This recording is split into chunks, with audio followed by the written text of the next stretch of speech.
Let me see. I got a few questions. I'll take a few people chiming in here. Somebody was looking at the transcription part that I showed earlier. Said, "Wow, you could use it to transcribe as a blog post." Exactly. So I could use what he's talking about is descript.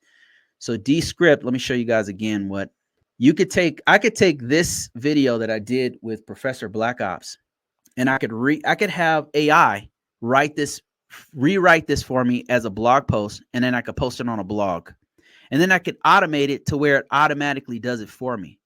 Do you get the picture?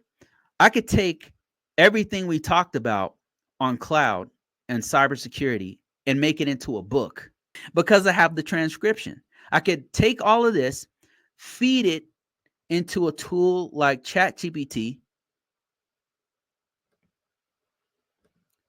I could feed it, make an outline on ChatGPT, right? Write a whole book chapter by chapter using Claude, ChatGPT, or choose your poison. I could use any one of those. Now, it wouldn't be a one for one. Like I said, what you don't want to do is copy paste all of it.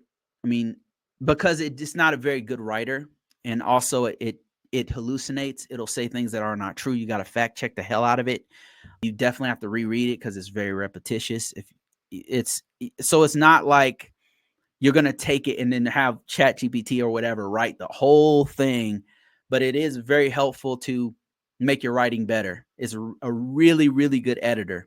What you could do is take it, read your whole book, and say find inconsistencies. It'll read the whole book in minutes and then find all the possible inconsistent. It's not perfect. It's not going to find everything. There's going to be things it misses. Like, I'll give you an example, like risk management framework.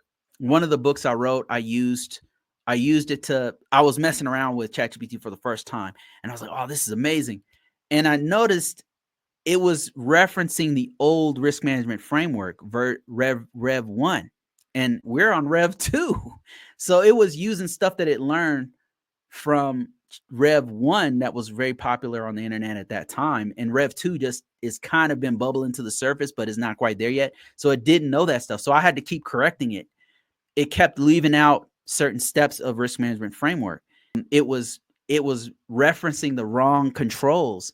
So it can't do everything for you, but it's very good at outlining. It's very good at doing some editing for you. It can do line editing. It can do proofing for you. It is very good at editing, but not so good at writing like a human just yet. And then it's a little there's some issues with it, but yeah, it's gonna do. It could do like 85% of your work if you wanted it to, and people would not even know. I think that there's some tools out. Another reason why you don't want to just write everything with ChatGPT is because there's tools out there that automatically detect if you used an AI. So you don't want to, rely on it too much. It's a great tool, but it's not a good replacement yet. I think one day it might be, to be honest with you.